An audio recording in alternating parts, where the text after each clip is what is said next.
reproducciones. Suerte. Ya estamos, doctor, cuando lo desee, estamos grabando. Bueno, muy buenas tardes a todos, muy bienvenidos.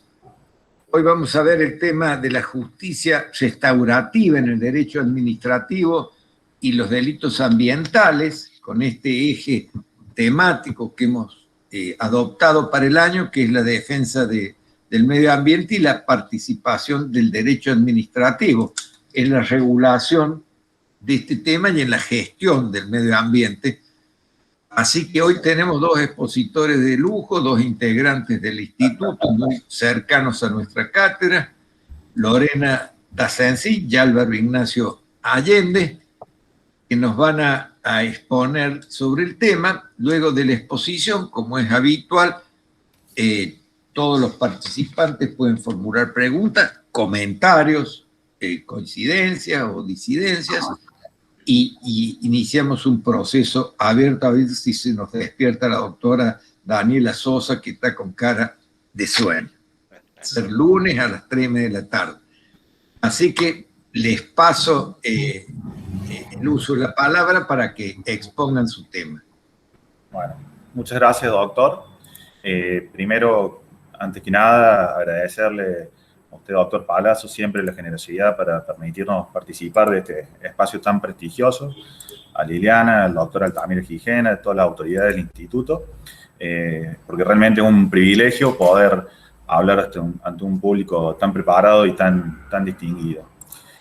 Como bien decía el doctor, la intención es, dentro del eje que propuso el instituto para este año, intentar hacer una propuesta de algo, si se quiere, distinto, de analizar un instituto de otra rama del derecho como una propuesta de herramienta para solución y gestión de los conflictos, en este caso los conflictos ambientales, pero también podría ser útil para otro tipo de conflictos dentro del derecho administrativo. En primer lugar, bueno, cabe preguntarse para muchos que no están familiarizados con este paradigma de justicia restaurativa, ¿qué es la justicia restaurativa? Es un paradigma que ha surgido dentro de lo que es el derecho penal, en contraposición a lo que es la tesis retribucionista. Hay sobrados estudios que indican que la aplicación de sanciones lisas y llanas, en la mayoría de los casos, no produce mayores efectos en cuanto ni a la reparación de las víctimas ni a la resocialización de los delincuentes. En este caso, la propuesta de justicia restaurativa es a través de una metodología participativa, erigirse como un sistema de gestión de conflictos que dé participación a todos los intervinientes dentro de estos conflictos. En el ámbito del derecho penal, tanto a la víctima como al victimario o delincuente, como a los tribunales, pero asimismo también generar la participación de la comunidad a través de distintos sectores. Es un sistema que no es rígido, no está detallado, no está explicitado normativamente, no tiene un mecanismo explícito expresamente de aplicación, sino que es muy flexible y es una de las ventajas del sistema, que justamente ante el surgimiento de problemas o de conflictos complejos, le brinda a las partes la posibilidad, a través de la creatividad y de la participación, de buscar soluciones que también sean complejas y que pueden buscar una solución a este tipo de conflictos. La idea de la justicia restaurativa es, a través de distintas metodologías, mecanismos de participación de las partes, lograr a través de estos procedimientos el consenso, el conocimiento de las partes, la empatía, que las partes muestren sus emociones, qué es lo que le ha provocado el delito, tanto por parte de la víctima como por parte del victimario, qué lo ha llevado a delinquir, y en base a eso buscar, en primer término, la responsabilización por parte de quien infringió la ley, Luego, la idea de esta teoría de justicia restaurativa es principalmente la reparación de los daños a la víctima y, en su caso, a la sociedad en su conjunto, a través de distintos mecanismos también, para finalmente lograr la resocialización, tanto de la víctima como del victimario, porque muchas veces los delitos generan estigmatizaciones a las víctimas y a los victimarios, y la idea es volver a recomponer la trama social, recomponer la comunidad, generar comunidad, para lograr un entorno, recomponer un entorno donde generalmente conviven tanto víctimas como victimarios. Ahora bien, la pregunta es, ¿cómo este paradigma de justicia restaurativa se puede aplicar al derecho administrativo? Porque hasta acá, este tipo que está hablando, lo único que ha hecho es hablar de derecho penal, de víctima, victimario, y bueno, entonces surge ese problema. La justicia restaurativa no es privativa del derecho penal. En donde haya un conflicto, se puede utilizar justicia restaurativa para lograr una solución que brinde una respuesta efectiva y eficaz a las distintas partes del proceso. Y lo importante de la justicia restaurativa es el cómo. Es un mecanismo de participación de toda la sociedad dentro de la solución del conflicto. Eso se traduce en mejores decisiones, en mejores soluciones, en consensos y en evitar y prevenir, es decir, en este caso del derecho ambiental, hacer valer lo que es el principio precautorio también. Porque justamente muchos de estos delitos ambientales lo que tienen es reiterarse en el tiempo, entonces se trata también con este tipo de mecanismo de efectuar una especie de prevención. Bueno, dentro de lo que es el derecho administrativo, uno de los casos donde se puede aplicar directamente es en el derecho sancionatorio, en el cual tenemos como esta herramienta en la cual se pueden aplicar todas las herramientas de la participación. Tiene distintas etapas este sistema de justicia restaurativa. Primero, en el cual hay una narrativa, es decir, donde las partes se encuentran, confluyen, primero directamente o puede ser a través de representantes, en conjunto puede ser dentro del ámbito de la justicia o puede ser fuera del área de la justicia también como una instancia previa o como una instancia paralela. Lo importante de esta teoría es que no es excluyente del sistema judicial, sino que es complementario del sistema judicial. Luego del conocimiento de las partes, en que las partes tienen la posibilidad de conocerse cara a cara, de ponerse frente a frente, de escucharse y de empatizar, de ver qué es lo que siente el otro con la infracción a la ley, en este caso los conflictos ambientales, tienen la posibilidad de escucharse, de ver qué les genera las conductas de uno a los otros, y también de entender a las personas que cometen estos delitos, qué los llevó a cometer este tipo de delitos, si fue desconocimiento, falta de educación, falta de herramientas, o no sé. La idea justamente del sistema restaurativo es que las partes se conozcan, que empaticen y que se puedan escuchar. Luego de eso viene todo un proceso donde las partes también justamente luego de mostrar sus emociones pueden pasar a la parte de la responsabilización, obviamente de parte de quien comete la infracción o el delito, y a partir de ese momento, sabiendo las consecuencias que le genera el delito a las partes y a la comunidad, empezar a trabajar en relación a elaborar distintos tipos de soluciones, ya sea la reparación directa del daño, como la reparación a la comunidad a través de trabajos comunitarios o distintas tareas que se puedan llegar a consensuar, o la participación también de áreas calificadas que pueden brindar soluciones superadoras por parte de los distintos participantes de este sistema de justicia restaurativa. Eso justamente lo que hace es permitir a las partes arribar a lo que se llama una propuesta restaurativa, que es la que después se tienen que implementar los mecanismos de control a los fines de hacer el seguimiento de que hubo cumplimiento de estas propuestas o de estas soluciones restaurativas. Ahora bien, en el caso de delitos de mucha gravedad o en el caso de conflictos ambientales de mucha gravedad, puede también, además de este sistema de justicia restaurativa, aplicarse las sanciones que también corresponden en caso de ser necesario. Por eso reitero de que es un sistema que no es excluyente del sistema judicial, sino que es complementario. Bueno, posteriormente, después Lorena va a dar casos prácticos, va a hablar sobre temas puntuales, donde se va a graficar cabalmente cómo se aplican este tipo de soluciones y la diferencia también en otros casos que también que han tenido lugar y que si hubiera habido un sistema de justicia restaurativa, se hubieran logrado mejores soluciones. Bueno, ¿cuál es la situación del derecho ambiental y de los delitos ambientales en nuestro país en la actualidad?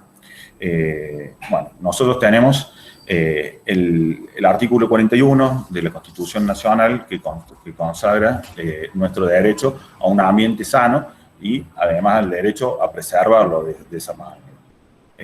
Nosotros tenemos un código que se encuentra vigente desde el año 1921 sin mayores modificaciones en el tema. En relación a los delitos ambientales realmente es muy difuso y se encuentra los delitos ambientales en uno o dos artículos, el artículo 186 y el artículo 200 del Código Penal, que castigan o tipifican ya sea los incendios, destrucciones, inundaciones, como la adulteración o el envenenamiento de agua, con delitos que van en general de los 3 a 10 años de prisión y penas de multa en el caso del artículo 200, con lo cual, en la mayoría de los casos, estos delitos también quedan impunes. Bueno, Lorena después ya va a hablar de algunas cuestiones estadísticas, pero que a lo largo de estos más de 100 años en que se encuentra vigente el código, realmente no ha brindado soluciones concretas a la problemática de los delitos ambientales. De hecho, en el último proyecto de reforma del Código Penal de la Nación, justamente lo que se ha buscado es la incorporación de un capítulo de delitos ambientales. Por decreto 103 de 2007, se creó en el ámbito del Ministerio de Justicia y Derechos Humanos la Comisión para la Reforma del Código Penal de la Nación, que justamente ha hecho distintas actividades a los fines de avanzar en consensos para la implementación de un título de delitos ambientales en el cual se han llegado en el marco de estas distintas reuniones con especialistas en la materia a distintos tipos de consensos. En el marco de lo que hace de justicia restaurativa, lo que se puede destacar en un momento es el tipo de sanciones en las cuales se prevé aplicar en el proyecto de reforma del código, ya que a las penas tradicionales de prisión, multa e inhabilitación se deberán adicionar penas alternativas como trabajos de utilidad pública, contribuciones al saneamiento ambiental, etc. También pueden evaluarse penas accesorias y todo esto se hace con la intención de dotar al juez con un abanico mayor de posibilidades. Otros de los aportes realizados mencionan que la prevención calificada resulta ser la herramienta más adecuada para englobar un abanico de penas alternativas a las clásicas.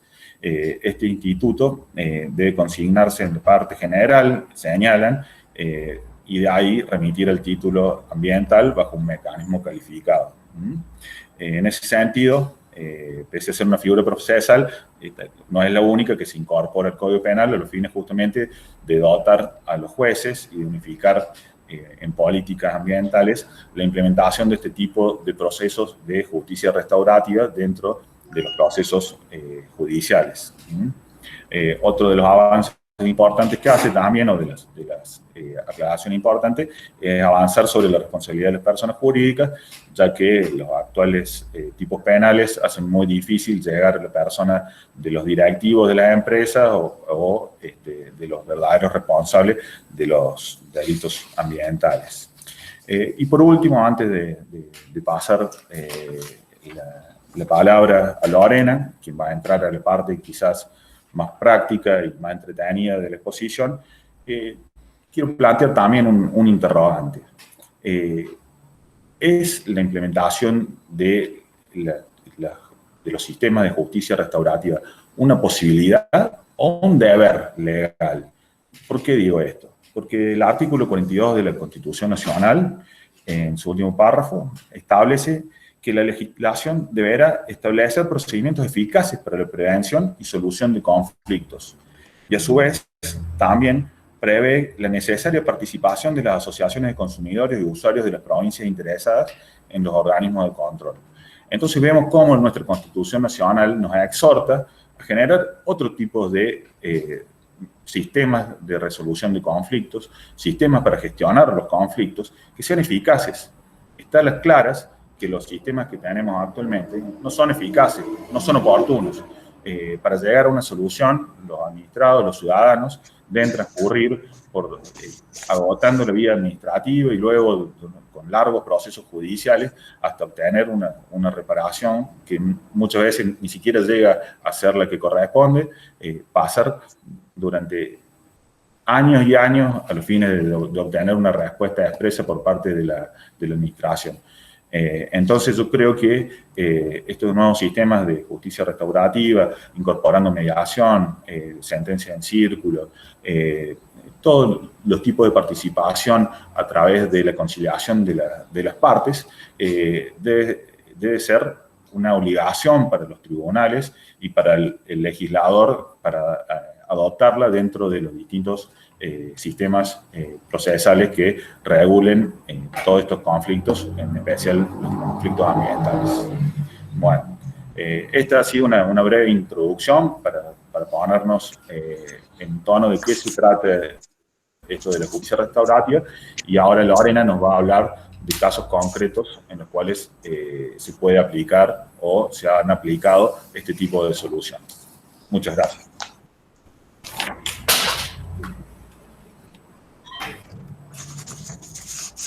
Bueno, continuando con la exposición, me gustaría iniciar esta segunda etapa con dos frases de Einstein.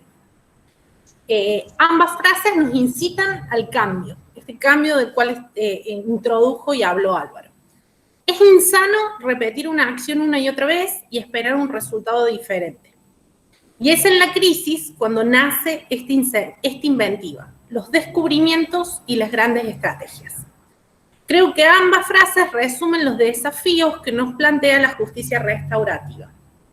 Necesitamos un cambio. El abordaje de conflictos ambientales, sea su prevención o tratamiento en sede administrativo-judicial, debe cambiar.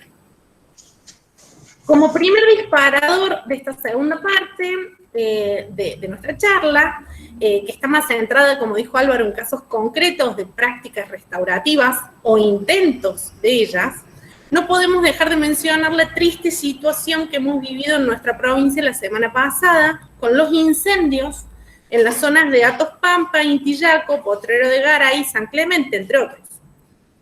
Según Argentina Forestal, si bien el ecosistema de nuestra provincia tiene predisposición a sufrir fuegos naturales al fin de la primavera, que es la época de lluvias, los fuegos producidos por el ser humano, sean intencionales o accidentales, son provocados durante la salida del invierno, es decir, en esta época, en época de sequía, lo cual magnifica sus consecuencias dañosas. El año pasado, la provincia de Córdoba sufrió entre agosto y octubre las estadísticas anuales más graves en cuanto a los incendios forestales de los últimos 20 años. 320.000 hectáreas quemadas durante ese periodo. En 36 horas la semana pasada ardieron 4.500 hectáreas de nuestro bosque nativo.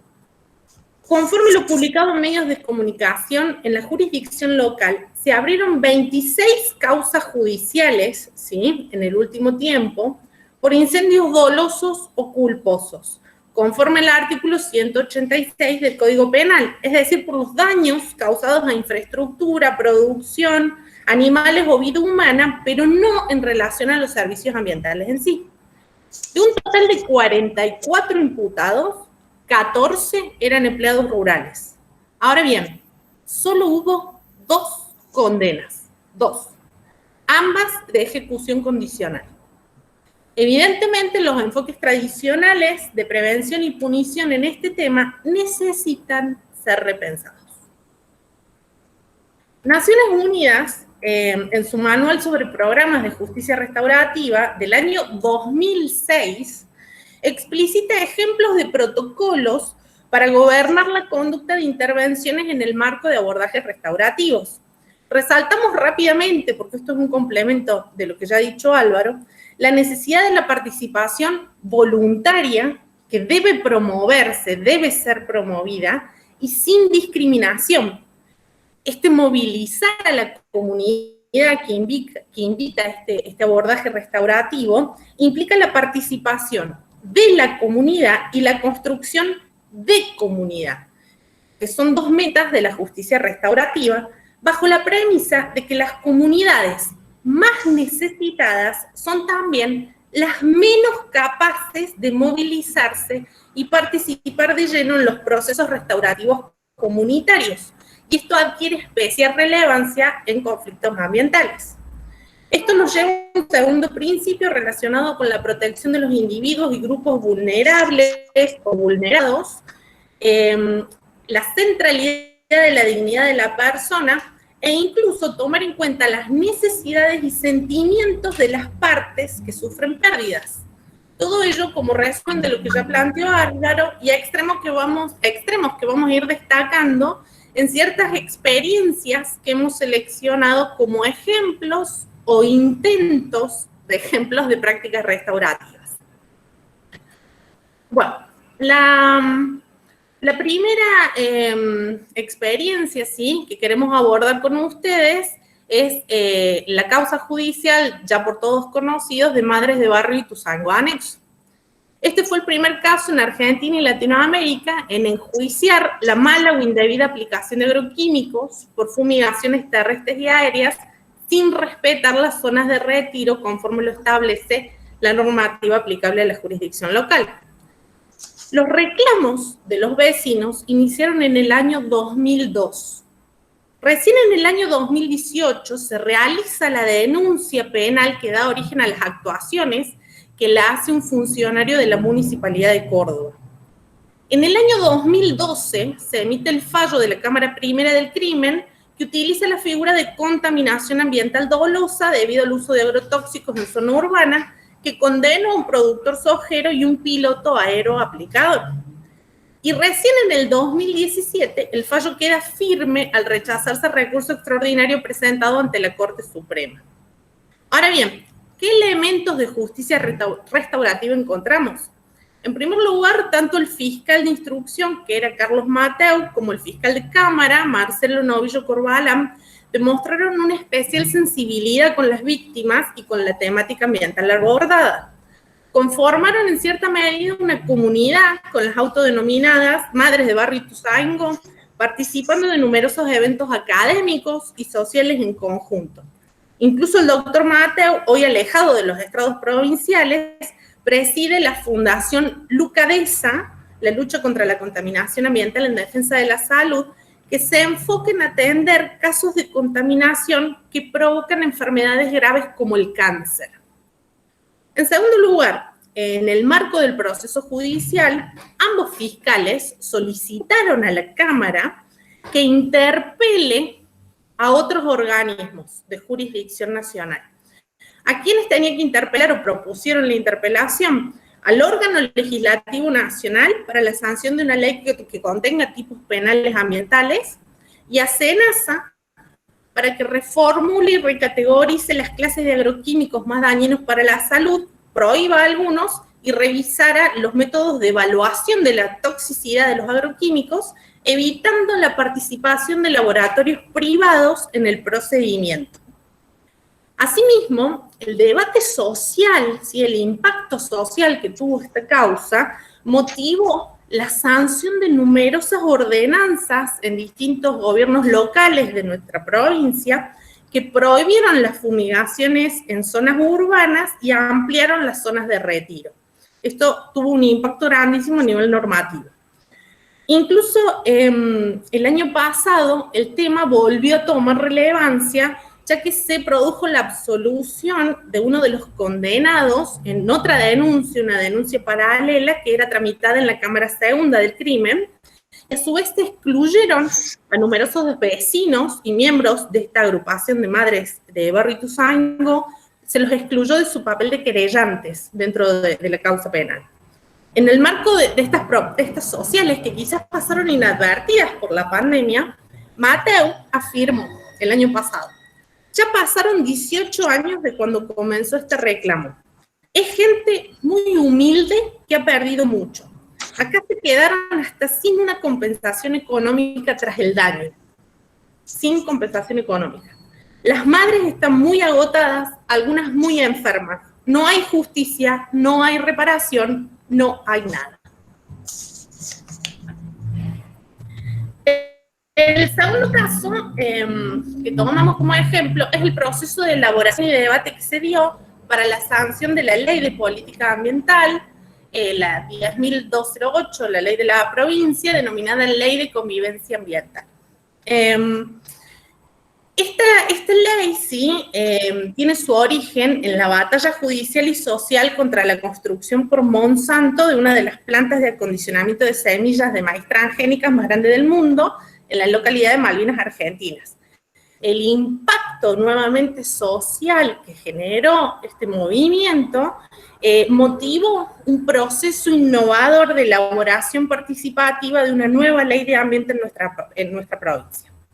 La participación, ahora bien, se canalizó no a través de audiencias en el debate legislativo, sino mediante la figura de consultas que tienen una fuerte informalidad, lo que generó muchas críticas de los movimientos sociales, dado que, por ejemplo, 30 organizaciones sociales expusieron en un solo día, dando lugar a lo que denominaron asimetría de la participación en relación al ilimitado tiempo que se le otorgó a la unión industrial, sectores desarrollistas, universidades, cámaras de semillas, entre otros. A esto se le sumó la desconfianza que existía a nivel social y en los movimientos sociales especialmente, atento el criticado previo proceso de elaboración de la Ley de Bosques en el marco de la legislatura provincial, que estuvo signado por acusaciones, retiros de sectores empresarios de los talleres de discusión, y finalmente la aprobación de un texto que fue muy criticado porque no reflejaba los debates que se dieron en comisión.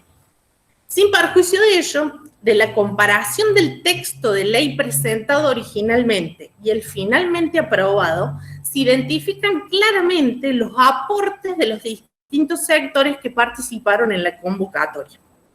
Llama la atención, sin perjuicio de los importantes e innovadores instrumentos de política y gestión ambiental que se institucionalizaron con la ley, la ausencia de la mención de la figura de la mediación ambiental o alguna otra técnica de gestión de conflictos ambientales que permite el acercamiento de las partes en sede administrativa a los fines de evitar la judicialización. Bueno, ahora hablamos con Álvaro de que podríamos tomar dos fallos interesantes de la Corte Suprema que todos conocemos y analizarlo con los ojos de la justicia restaurativa. El primero de ellos es el, por todos conocidos, la causa Mendoza, ¿sí?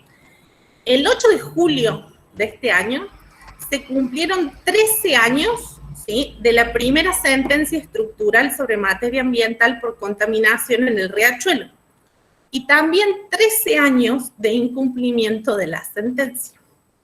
Ya en el 2018 que fue la fecha de la última audiencia pública celebrada en el marco de la ejecución de la sentencia, la Corte Suprema había reclamado deficiencias en el funcionamiento estructural de ACUMAR, hablaba de debilidad institucional del órgano y en el sistema de medición de cumplimiento de la sentencia. Sin perjuicio de ello, podemos mencionar que en el año 2017 se conformó una mesa interinstitucional con participación del Defensor del Pueblo y asociaciones civiles y se firmaron convenios con CONICET a los fines de brindar asesoramiento técnico para el abordaje de las distintas necesidades que plantea la sentencia. Ahora bien, el mismo Ministerio Público Fiscal de la Nación planteó este año, está subido a su página web, la necesidad de impulsar un dispositivo adecuado de participación de la comunidad afectada. 13 años después de la sentencia, planteamos que no tenemos un dispositivo adecuado de participación de la comunidad afectada. Queremos destacar que la causa tiene nombre de mujer, es la imagen que están viendo. Ella es Beatriz Mendoza, ¿sí? Es una de las 17 denunciantes, tiene 68 años y es psicóloga social. En una entrevista le preguntaron cuál es su motor interior, o sea, qué le inspiraba a participar en la causa y a seguir participando a lo largo de los años.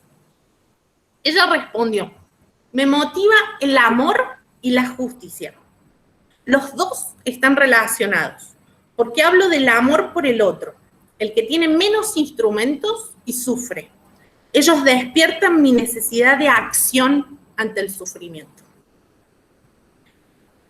La segunda causa que mencionamos, en el 2017, la Corte Suprema ordena que la provincia de Mendoza, junto con la provincia de La Pampa, asignaran dentro de los 30 días siguientes al de la sentencia el flujo de agua del río Atuel para permitir la restauración del ecosistema que había sido afectado en el noroeste de La Pampa por las presas de los Ñihuiles, es decir, el fallo del río Atuel. En el fallo se ordena que a las dos provincias, junto con el gobierno nacional, a que presenten un plan de trabajo para la asignación de las aguas del río Atuel en el marco del federalismo de concertación.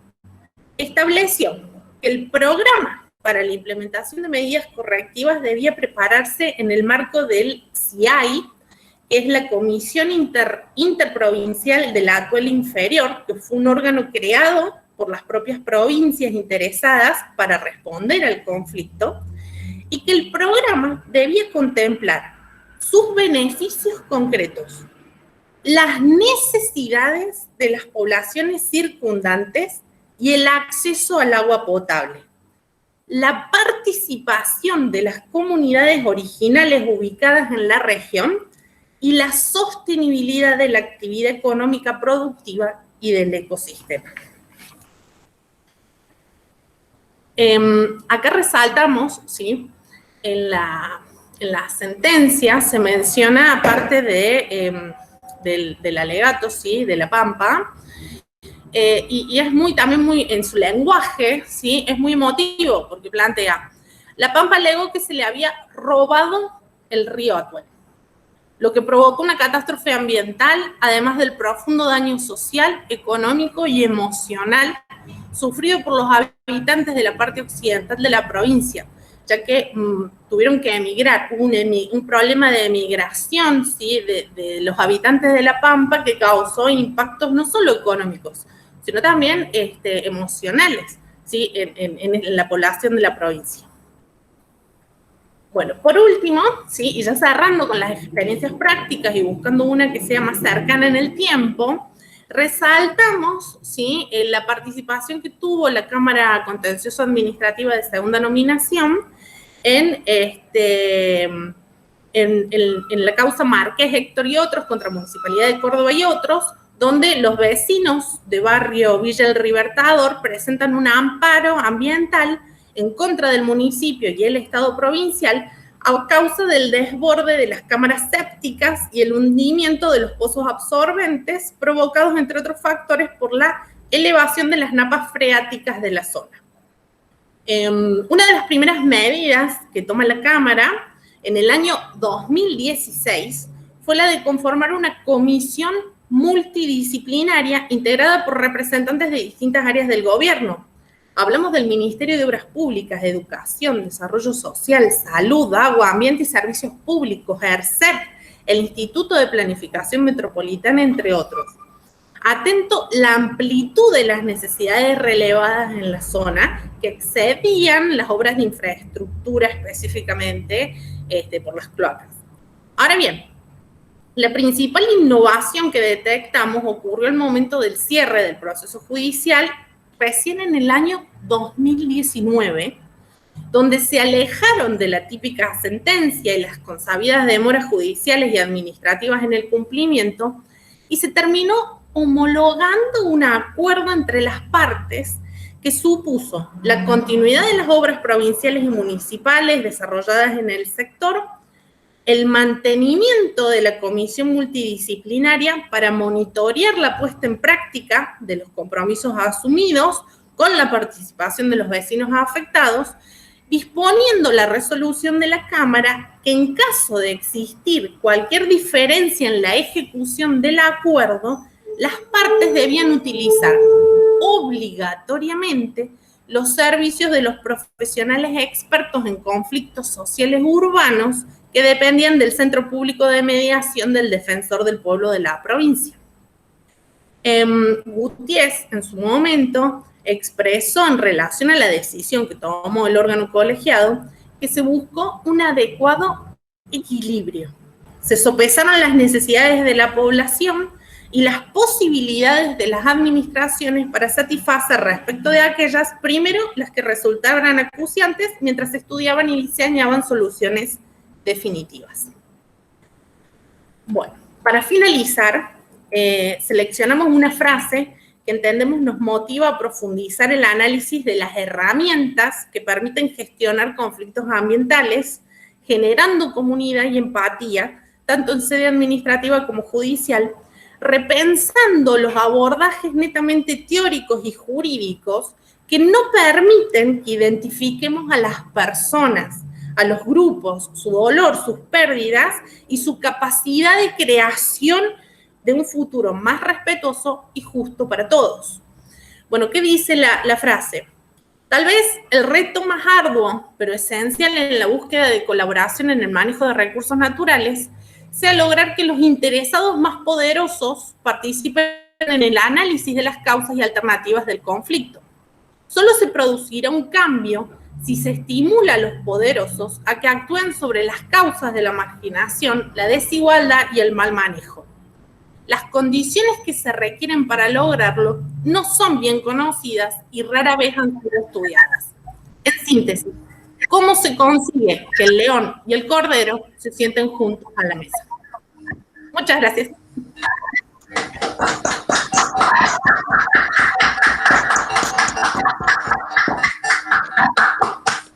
Bueno, si me muchas gracias. José, sí. Este punto que dejó Álvaro planteado respecto del análisis constitucional, creo que la propuesta que tiene un claro anclaje constitucional. Un claro anclaje constitucional desde el punto de vista de los principios.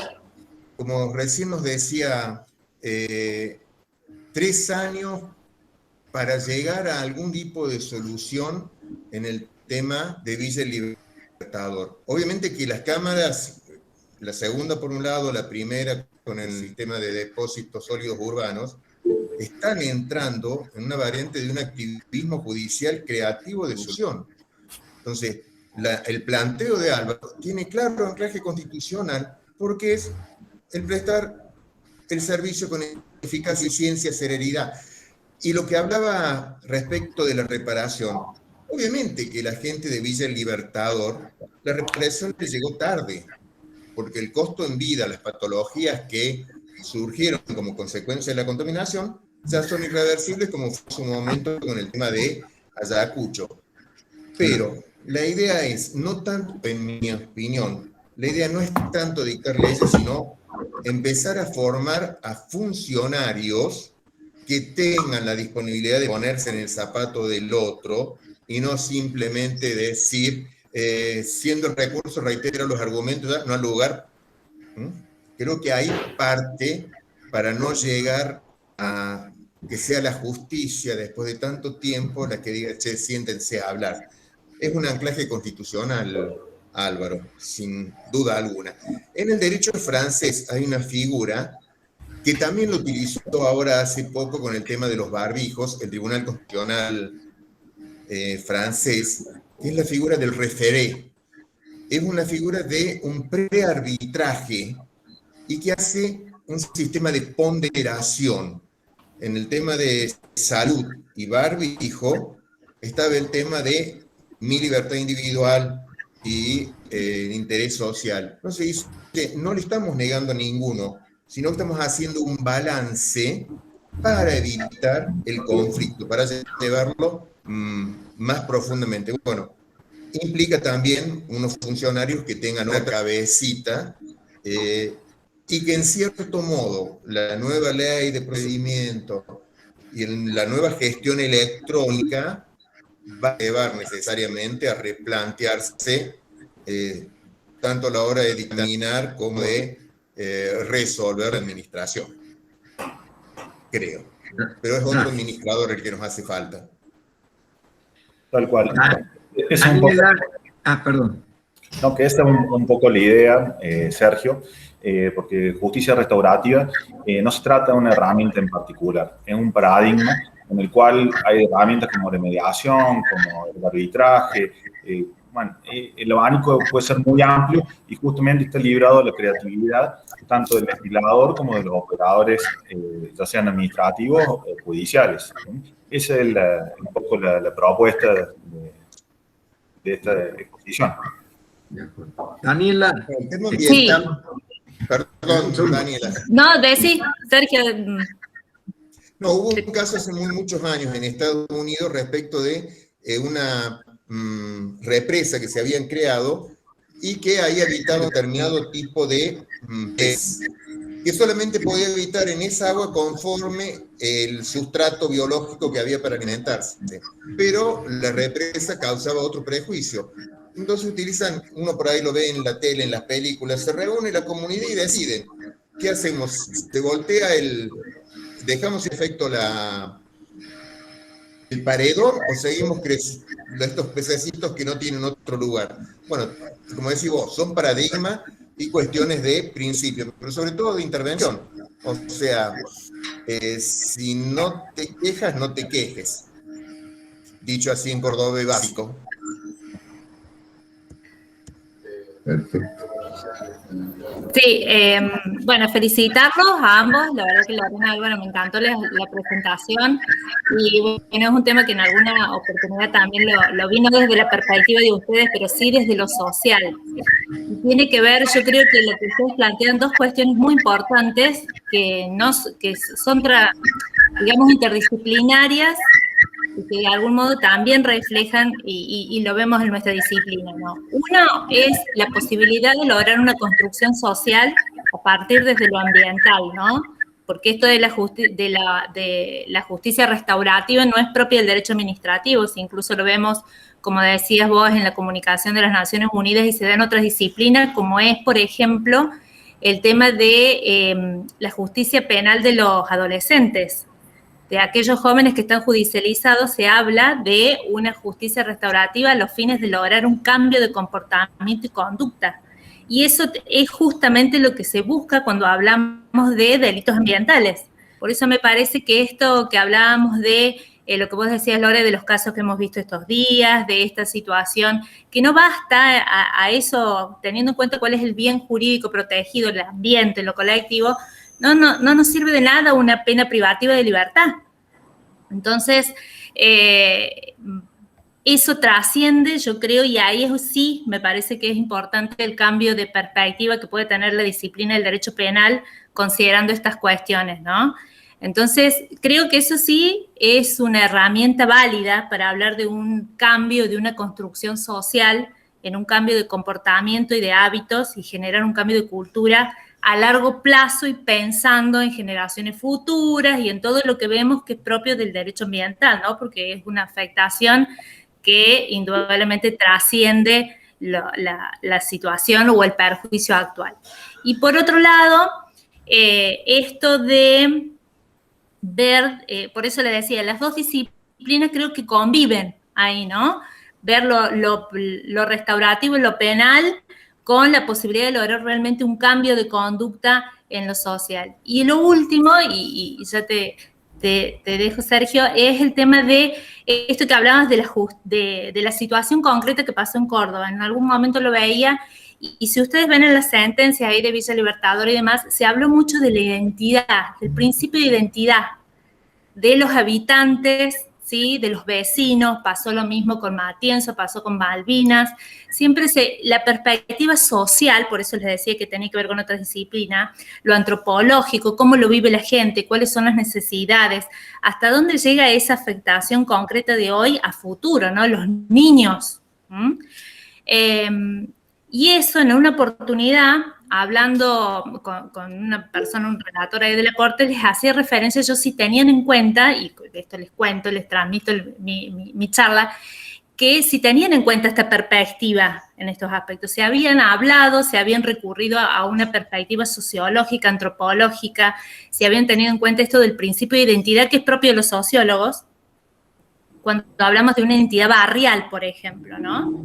Y me decían que no lo habían tenido en cuenta, que no era una cuestión que por ahí iban a esto otro, a cómo garantizar la ejecución posterior, a las autoridades administrativas, qué pedirle al legislador, generar mesas de diálogo, buscar otras herramientas, pero era una cuestión que, por eso yo le decía, lo social es como que está quedando ahí, como lo decían ustedes ahora, o sea, no está siendo alcanzada por ninguna de las disciplinas jurídicas, que me parece que por eso me parece tan importante el aporte que han hecho ustedes. La verdad que los felicito y me gustó muchísimo, así que comparto plenamente.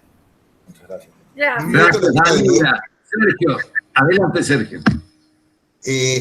Lo que vos decías, Daniela, es en términos de sentirse, de pertenecer, la idea de pertenencia. Pero esa idea de pertenencia no es tanto del proceso o el procedimiento, sino es de la política administrativa. A ver, la nueva ley amplía y reconoce y todo lo demás respecto del administrado, pero en concreto el CIDI te borró, hubo un problema y la idea de pertenencia e intervención se hace difusa. Por eso, más que de los instrumentos de la política de gestión administrativa, donde... Para la política pública. Claro, decir, bueno, a ver, todos estos principios. Recién decían que el informe Brundtland es viejo, pero tenemos el problema concreto ahora de los carpinchos. Sí, o sea, ni hablar. Es un problema administrativo que tiene que entrar el Estado en un espacio que el Código Civil me dice que es privado, que me regulo, pero que, o sea, hubo un problema antes administrativo que se aprobara eso y no se tuvo en cuenta las consecuencias ambientales. Y ahora yo, cuando Estado quiero entrar, me doy con un Código Civil que me dice, no, discúlpeme, esto está dentro de las figuras de las nuevas formas de, y nosotros lo vamos a resolver. Obviamente que ahí sí hay un desacople entre el artículo 1, 2 y 3 del Código Civil y los tratados ambientales y todo lo demás. Que en definitiva, tu planteo de pertenencia o identidad es en definitiva derecho humano. Sí, sin duda. Y aparte el conflicto social que ha generado los carpinchos, ¿no? En realidad pero también antes, estábamos... cuando todavía no estaba la competencia en materia de la Cámara Contenciosa, los jueces civiles eran muy reacios a entender que en materia ambiental tenían que actuar de oficio. Claro, Entonces sí, lo daban vuelta, lo llevaban, lo iban al fiscal, vuelva para el fiscal, por acá, cuando tenían que dictar una cautelar y tenían competencia de oficio. Así que bueno, en ese sentido, que haya migrado al edificio del frente ha sido positivo. Absolutamente. Lucas, te escuchamos atentamente porque estamos esperando a ver qué dice el Poder de Policía Municipal sobre este importante tema. No, está perdido, Lucas, no lo vimos más por ningún lado. No, bueno, buenas tardes a todos. Buenas tardes, Sergio, que no te había visto. Felicitaciones a Lore y Álvaro por este tema que es súper innovador y me quedo con algo por ahí que decían y que un poco decía también Álvaro y que también decía Sergio y que también decía Daniel, esto no es el abordaje, de cómo abordamos la nueva forma de abordarlo. Me quedo con lo que decía Sergio de la celeridad, de prestar eficientemente el servicio, y me quedo con lo que decía Dani del tema del cambio de conducta. Y les digo porque nosotros estamos tratando de implementar, pasar de un paradigma que si bien tiene que ver con lo contravencional, para ver cómo va la experiencia, de cambiar del paradigma sancionatorio hacia un paradigma preventivo basado en el cambio de conducta. Es decir, ¿cómo podemos hacer realmente para que está bien? La sanción está generalmente asociado en lo municipal a la multa, a lo recaudatorio, etcétera, etcétera, y nos encontramos nosotros de decir, bueno, veamos, ¿cómo hacemos para, si nuestros fines, decía algo muy importante, construcción de comunidad, construir la comunidad se construye en convivencia y la convivencia se construye con el respeto de las normas, ¿no? Que la misma sociedad se dio. Y nosotros creamos una figura que es el promotor de convivencia, que bueno, no es por ahí tanto a lo que voy, sino que lo tratamos de abordar desde un punto de vista preventivo, pero incorporamos algo que se llama economía conductual, que es incorporar puntualmente un licenciado, y nosotros lo hicimos a través de un licenciado en psicología, que tiene que ver con las ciencias del comportamiento, ¿no? Esto de estudiar cómo los seres humanos tomamos decisiones. Digo, porque en definitiva es, si queremos modificar conductas, si queremos mejorar, tenemos primero que conocer, tenemos que saber cómo y por qué tomamos las decisiones, ¿no? Y en una de esas cuestiones, respecto a que nosotros le damos mucha importancia al tema ambiental, nos planteaba el psicólogo que había una cuestión de, y esto voy a lo que decía Sergio, había una cuestión de disociación entre la falta cometida y la sanción. Entonces, uno no podía asociar las consecuencias negativas o disvaliosas del actuar porque se había diluido en el transcurso del tiempo, ¿no? Entonces lo veía y decía, bueno, este es como un perjuicio económico que me llegó una notificación de una multa, ¿no? Entonces, un poco para cambiar la conducta creo que es esencial la prestación eficiente o medidas que hagan y que lleven a representar esta conducta negativa de mi actuar, es decir, la responsabilidad lo más, digamos, es decir, lo más acotado en el tiempo, para que eso tenga un efecto en el real en esto de cambiar conductas. Y con respecto a la justicia restaurativa y lo que es, digamos, lo preventivo, ahora, es decir, nosotros tenemos algo que es la tecnología, ¿no? Que la hemos implementado nosotros desde acá y estamos implementándolo, y que para materia ambiental, teniendo en cuenta el contexto global y que ya no es momento de esperar cambios, que los cambios no van a pasar solos y que nosotros tenemos que impulsarlos. Ahora hemos recurrido a las cámaras de la policía para ver lo que es, por supuesto, dentro de lo que se puede, digamos, ¿no? Para ver las faltas ambientales van a ser controladas digamos, se va a acceder a través del centro de monitoreo de la policía de la provincia de Las Cámaras, para tratar de esto. Vamos a ver cómo podemos hacer con esta experiencia de la persona que está arrojando un residuo, que está contaminando el cauce del río, o que se pueda detectar que está volcando de frente al río, tratar de en el menor tiempo posible identificarlo y notificarlo y tratar de, por supuesto, respetando el procedimiento, el derecho de defensa, tratar de jugar. Vamos a ver cómo nos va, pero quería compartirlos porque me parecía súper importante esto de abordaje, el ambiente, el cuidado de la casa común que dice el Papa, y lo delicado de la situación requiere de que actuemos, de que impulsemos un cambio y que, bueno, y de ahí utilicemos creativamente todas las herramientas que podamos para proteger nuestra casa común. Así que, bueno, yo le agradezco algo. Gracias, Lucas. Bien, enfoque. Espero haber aportado algo. Gracias, Lucas. Después te quiero hacer una pregunta sobre la economía circular, que es un proyecto ambientalista, en realidad, con los residuos, para que vuelvan a ser productivos.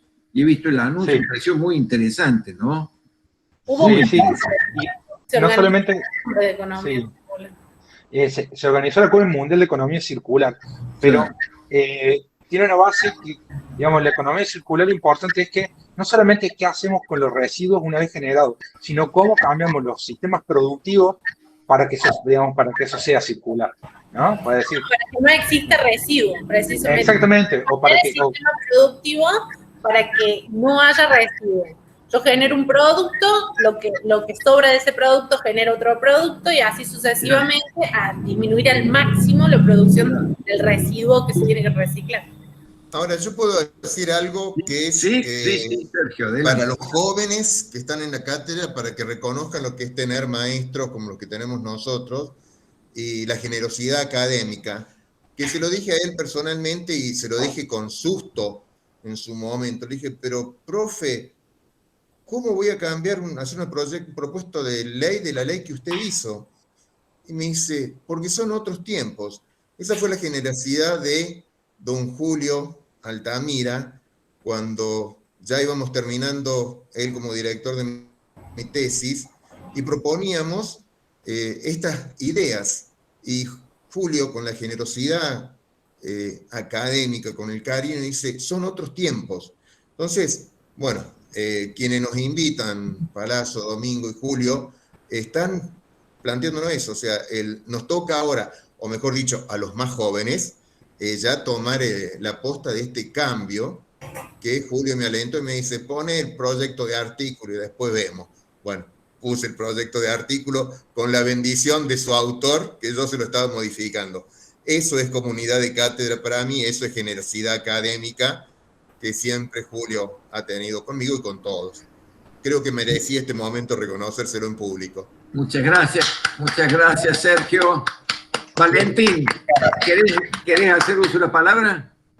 Una cosita en relación a lo que dijo Daniela, que en realidad nuestra intención era justamente esa, abordar sobre lo multidisciplinario y más allá de evaluar justicia restaurativa como un sistema de gestión de conflicto, no nos centramos solamente en el resultado de la resolución del conflicto materialmente, sino justamente en la parte social. Esa es la parte más importante de justicia restaurativa, de recomponer la trama social, de conciliar a las partes, de lograr el perdón, de lograr, en primer lugar, la responsabilización, luego la reparación, y así conseguir esta resocialización de todas las partes intervinientes en el conflicto. Porque muchas veces todas estas partes del conflicto conviven a diario. Si analizamos la estadística que mencionó Lorena de los incendios rurales, la mayoría de los imputados son empleados rurales. O sea, son las mismas víctimas de sus propios delitos en muchos casos. O sea, hay casos en que han muerto peones rurales en incendios forestales, en incendios en nuestra sierra de Córdoba. Entonces, la idea es eso, lograr mecanismos de educación, de participación de la sociedad, de ver cómo hacemos para que esas conductas no se reiteren y de lograr preventivamente que no se vuelvan a producir estos conflictos ambientales. Y que meter preso a un peón rural no soluciona ningún conflicto ni a la sociedad, ni al tipo que se le prendió fuego el campo, la cabaña, ni mucho menos al peón rural que quizás convencido de que estaba correcto lo que hacía, termina preso 1 o 2 años o nada, termina con una condena que después le impide conseguir un trabajo o lo afecta en su vida personal. Entonces, pues no te olvides de los carpinchos. Importante. Buscar una no, sin ir más lejos, Álvaro. Un ámbito social. ¿Cómo? Totalmente. No te olvides de los carpinchos, Álvaro. Da más nivel. Totalmente. Da más glamour. Muchas veces pasa por la falta de educación. O sea, no solo, ni siquiera hablamos de pensar en el otro, ¿no? Sino que a veces es una falta de desinformación, de desinterés o falta de educación. Ahora escuchaba hace un rato el tema del incendio. Hubo un incendio en Santa Rosa de Calamuchita. No sé si lo escucharon. Un incendio que se pudo controlar, muy chico fue, no era en el camping de uno de los ríos, pero era por ahí cerca, y fue en función de que una mujer tiró las cenizas después de un asado, en lugar de apagarlas, pensó que estaban apagadas, no estaban apagadas, y la tiró en la tierra. Y bueno, y allá fue un incendio y generó un montón de costos y gastos y daños y demás. Entonces uno dice, como hoy, con todo lo que vemos, todavía hay gente que tiene toma esas decisiones, ¿no? Entonces creo que sin duda es un cambio conductual lo que hay que hacer. Entonces, Y además, eso se enfocaba la educación. ¿cómo puede solucionar una condena a esa mujer Álvaro, un segundito. el problema social o conductual? ¿Qué va a cambiar en la sociedad que esa mujer esté condenada? Nada, o sea. No, es que de hecho la imputaron. La noticia de hoy era que la habían imputado. Bueno, también los ejemplos que elegimos tienen que ver con esto, de cómo se canalizó el conflicto ambiental, cómo se canalizó a los fines de crear comunidad. Por ejemplo, del conflicto de Monsanto, que fue social y jurídico, judicial, tenemos esta participación hiperrelevante en la construcción de una ley muy innovadora, que es la ley modelo en Argentina, que es nuestra actual ley de política ambiental. Entonces, la idea era esto, buscar ciertos ejemplos concretos en algunos aspectos, ¿sí?, que nos motivaran desde la administración, desde el órgano legislativo, desde el órgano judicial, a flexibilizar nuestra forma de pensar, nuestra forma de trabajar y abrirnos a nuevos paradigmas y reconocer que detrás de un expediente hay una persona. Que también eso invita a la justicia restaurativa, ¿sí? Invita a dar entidad al otro, ¿sí? Identificarlo como una persona que tiene dignidad, que tiene derechos, que tiene necesidades, que ha sufrido. Entonces, para nosotros como abogados es también un planteo importante porque nos saca de nuestra zona de confort.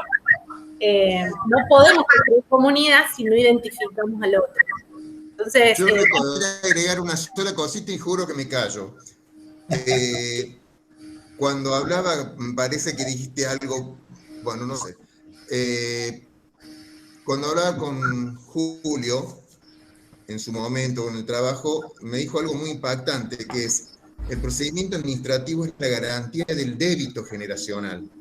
O sea, va a ser a través de este procedimiento, a través de estas alternativas, de esta justicia, cómo realizamos ese débito generacional del problema de ahora, que es el tema ambiental. Entonces, con unos años ya, no sé, harán 10, planteando, cambiemos un poco el procedimiento porque somos los garantes de que el Estado empiece a cuidar el futuro de sus hijos, de todos los jóvenes que están por acá. Así Gracias. que bueno. Perfecto. Bueno, Valentín, después le tenemos a Carolina Altamira, que también ha pedido la palabra. Te escuchamos, Valentín. Bueno, muchas gracias por tomarme la palabra y los saludo. Hace mucho que no nos veíamos, es un honor volver a estar ante su presencia. Y respecto a la cuestión de la economía circular, quiero aportar algo que es un modelo de una empresa que actualmente existe en Argentina que hay que tener en cuenta. La empresa se llama Oilfos S.A. Es una empresa que es cultivar el alga espirulina. Y con los bioproductos que surgen del cultivo de esta alga, con la cual hacen suplementos alimentarios que son exportados a África, por ejemplo, para reforzar la nutrición, a su vez la empresa, con los bioproductos que salen de la producción, genera alimento para ganado y a su vez su empresa energéticamente funciona con biomasa. ¿Qué quiere decir? Que con el sobrante que le venden el alimento consiguen la bosta de los animales de campo y en su motor de biomasa funciona energéticamente con solo la bioenergía generada de eso. Y eso genera otro subproducto que es biodiesel, un combustible ecológico que a su vez influye en todo lo que... por lo tanto, yo quiero decir que esta empresa lo que hace es, a partir de la alga espirulina y con el modelo de economía circular que tiene, que yo lo que quiero es compartirles un video que hay en YouTube de que explica la totalidad del modelo económico de la empresa, que es un modelo que está reconocido por China y ha sido copiado por ellos como un modelo ejemplar. Es una empresa fundada en Argentina que los chinos consideran eficiente para de producción en economía circular que han visto. Este modelo en lo del área espirulina en el rubro de alimentos, con el biodiesel en los combustibles y a su vez generan bioinsecticidas a partir de otros subproductos, que ese último no me acuerdo bien cómo era que lo producían. Tenemos 3 ámbitos que justamente influyen en uno de los casos, como es el de Monsanto, que genera un producto que le hace competencia a Monsanto y que no es tan dañino ecológicamente y que es producto de una economía circular, o sea que se van renovando en constante tiempo. Ese es un modelo que hay que tener en cuenta y creo que también otra responsabilidad con la economía circular que tiene la administración es generar políticas, el surgimiento de emprendimientos similares. Eso es muy relevante para el futuro en la administración, para los servicios públicos, para las empresas y generaciones de empleo especialmente. Gracias, Valentín. Muchas gracias. Muy interesante el tema. Lolina, te escuchamos atentamente. Bueno, ¿cómo Después están Luquita. todos? Pero me parece que le voy a dejar la palabra a papá, que había pedido la palabra. Papá, ¿querés hablar vos primero? Perfecto. ¿Ah? Está con el micrófono apagado. ¿Está con el micrófono cerrado? Bueno, el tema, Lorena y Álvaro, es tan apasionante y tan actual y tan moderno que por supuesto que los felicito porque esa voluntad de llegar a tener soluciones mucho más rápidas, prácticas y eficientes sobre todo, es lo que tenemos que tender todos. Pero voy a hacer una pequeña crítica a la ley, Lorena, a la ley 10.208, que vos decís que es una ley modelo en Argentina, estoy segura que sí. Lo que yo veo es que, por la experiencia que hemos tenido últimamente en el estudio, es que es de difícil práctica en Córdoba. Es una ley, me parece, que hecha para países escandinavos, no para un país tan complejo burocráticamente como Córdoba, no sé, Buenos Aires, pero por ejemplo Córdoba, porque esa ley, la 10.208, que fue una ley creada por el conflicto de Monsanto, justamente porque finalmente los habitantes de Malvinas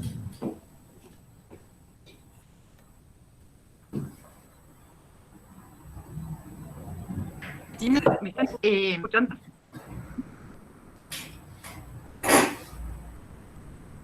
¿Me fui? No. Se corta. Para equiparar el progreso con el progreso industrial. ¿Se corta? A ver, ¿se corta ahí? Sí, Caro, no te escucho.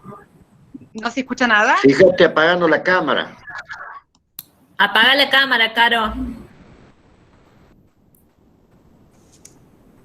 Ahora, a ver, ahora. ¿Ahora se escucha mejor? Sí, ahí se escucha mejor. Bueno, a ver, yo sigo, si no me avisan y corto. La ley 10.208 tiene 3 anexos, anexos 1, 2 y 3, que es de un tamaño enorme a los fines tanto de la construcción de empresas e industrias en Córdoba como de ampliaciones de empresas ya instauradas. Entonces, es tan complejo las exigencias y los requisitos que tienen esos 3 anexos que en definitiva termina de ayudar al ambiente, pero casi que prohíbe la instauración de empresas en Córdoba. Entonces, es como que la balanza termina siendo desequilibrada. Es tan complicado poner una industria o progresar por una industria o invertir en Córdoba a raíz del cumplimiento estricto de esa ley 10.208, que tiene muy buena intención, pero es de poca práctica en esta provincia, porque tiene tantos requisitos burocráticos que es de imposible cumplimiento, o uno tiene que invertir muchísima plata para poder poner una industria y a los fines, y cuando la va a instaurar, a instalar, las ordenanzas municipales de ese lugar fueron modificándose, entonces creo que es una ley que, a pesar de que es nueva y muy moderna, debería adaptarse un poco más para Córdoba y tener no tantos requisitos para proteger el ambiente, pero fomentar la industria también. Creo que la protección del ambiente no debe ir sin la mano del progreso industrial, porque la gente necesita de la industria para poder progresar. Esa es mi crítica a esta ley por la experiencia que hemos tenido en el estudio.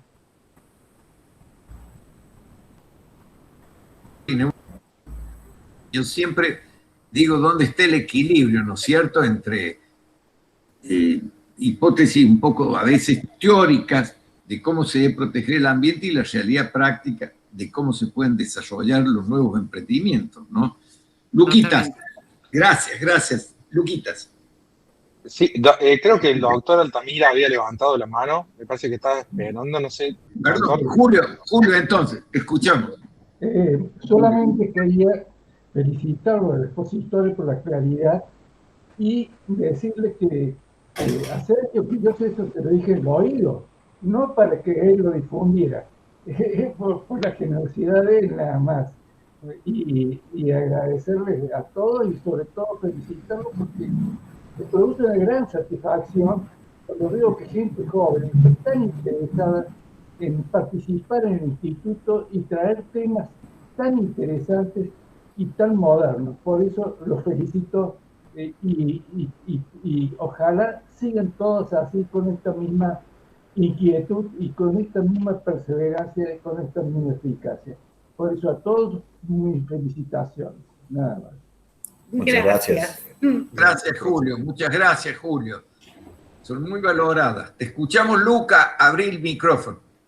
Sí, una cosa que me había olvidado, que es importante, nosotros ahora estamos implementando el trabajo comunitario para las sanciones.